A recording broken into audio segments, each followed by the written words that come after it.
আলাইকুম রহমাতুল্লাহ বারকাতুহু।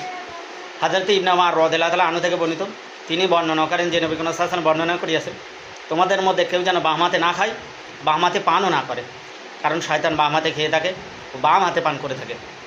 হাদিস জামে তিরমিজি হাদিস নম্বর 1799, সহিহ মুসলিম হাদিস নম্বর 1236। ব্যাখ্যা: ভাই, যেগুলো চিবিয়ে খাবার, ইটিং খাবার যেগুলো, ওগুলোকে খাওয়া বলে, আর যেগুলো ড্রিঙ্কিং বা গিলে খাওয়া সেগুলোকে, তরল জাতীয়গুলোকে পান করা বলে।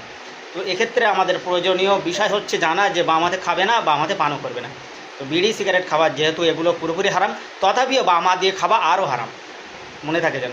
অবশ্যই স্টাইলিশের জন্য অনেকে বাম হাতে বিড়ি সিগারেট খেয়ে থাকে, এবং বাম হাতে ড্রিঙ্ক জাতীয়, ঠান্ডা জাতীয় যেগুলো, কোলা জাতীয় বা কোকা কোলা, পেপসি, এগুলো তারা বাম হাতে খেয়ে থাকে স্টাইলিশের জন্য। অবশ্যই এগুলো নিষেধ, আপনি ডান হাতে খাবেন। তো অবশ্যই বিড়ি সিগারেট ডান হাত বাম হাত কোনো হাতেই খাওয়া ঠিক নয়, এগুলো যেহেতু হারাম।